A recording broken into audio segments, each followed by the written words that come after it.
Languages that might be represented tonight? Oh, can you sing Happy Birthday in Japanese for us? It's the same in English. I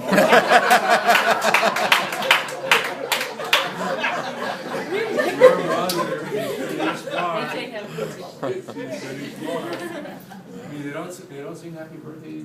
We do, but it's the same in English. We sing in English. Seriously? Seriously? Doug, can you tell us you told me? Okay.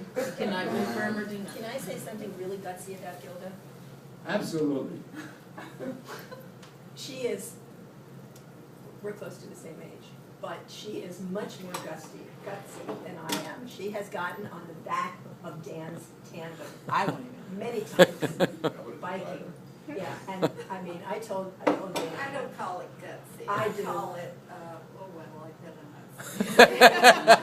I mean, I've never done that. He tried it with me once and I got right off. I need control in my life, I realized.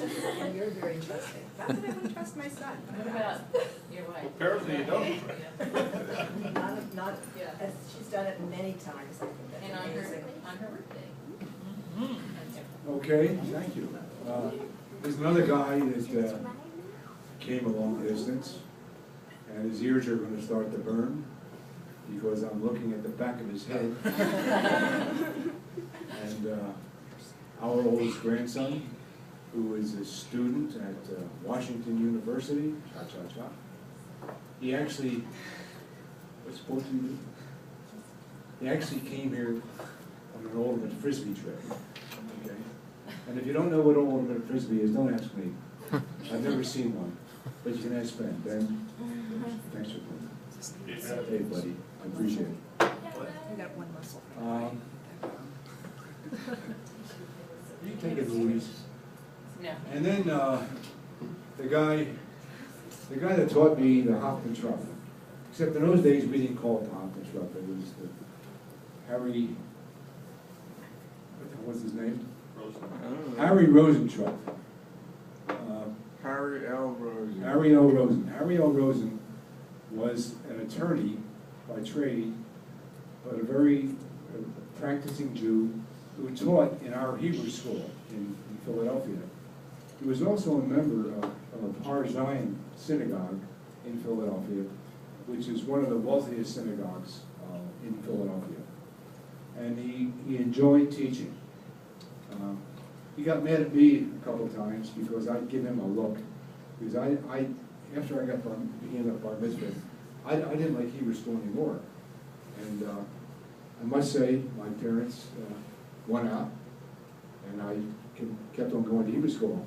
But I can remember looking at Harry Rosen like this, Italia.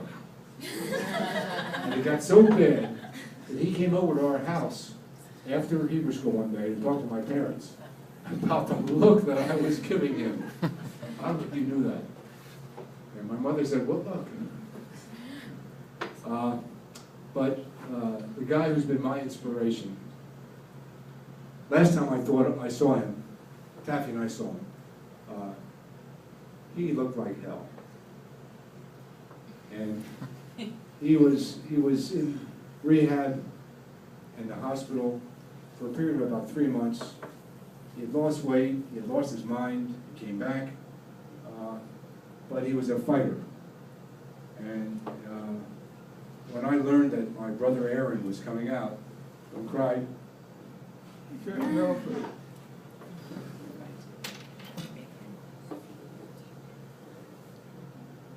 And without Diane, he wouldn't be where he is. Are you reading my script? No, I'm just filling in time. Yeah. Well, actually, She's calling what you did. Diane did a yeoman's job in taking care of her dad. And I think he appreciates it too. You know, all the work that he did at your house, that slave labor work, fixing everything that broke. But he did it with love in his hand, and my brother Aaron could fix anything. Everything was a challenge for him. I know he'd come out to Southern California, and Mark and Bruce couldn't wait till their dad came out because he didn't carry his tools. But he did once complain to me once about you guys. He said, you know, I had a 6-car garage, and I had all sorts of tools in my old car garage, and I had tools in my new car garage, and I had tools in the kitchen.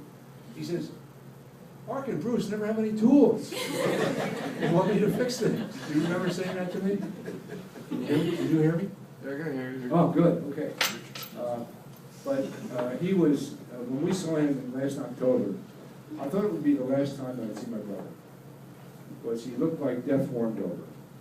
I mean, he looked in bad shape. But he has a will to survive. And Taffy and I never thought he'd get back to his house. He says, I'm going to live in this house, I'm going to die in this house, I'm not going to live in California, I'm not going to move. I think you all said you weren't going to change your rugs. Well, you got your rugs changed. By Diana, we did it all in a week. And he complained to me. You know, you didn't hear this. He complained to me. He says, you know, she only got one bed. Like, he wants to go back to live. Forget about the 60-year-old rugs he had. Those green shag carpet rugs. Anyway. When I told Diane about this, and she happened to mention it to her brother, her father, and all of a sudden I get an email from Diane that says, my dad's coming. And we couldn't believe it.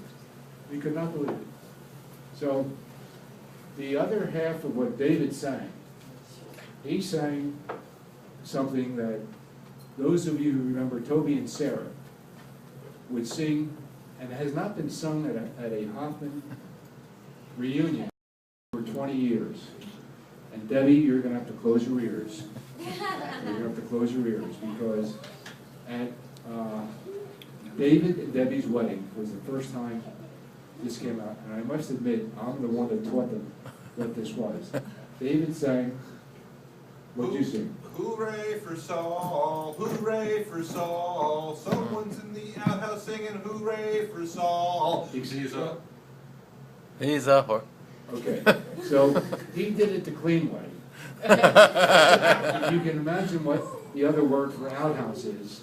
That's the real version. But there was a second one. There was a second one besides that.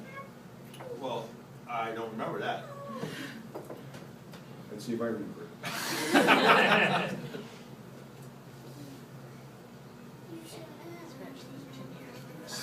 What? The closing line. He's You a. You actually confused the two. Yeah, the with one. outhouse one is not part of that. No. Yeah. And the other That's just one hooray was. for Saul, he's a horse's ass. Right. Right. Thank you. So let's sing this to Aaron. Hooray For Aaron, hooray for Aaron. Hooray for Aaron. He's a horse's ass. Now that's a hot. Okay, that's good. Jeez. I'm okay, I opened my ears now when you raised your voice. Okay. Okay, did I miss anybody that came from out of town? Paul. Paul.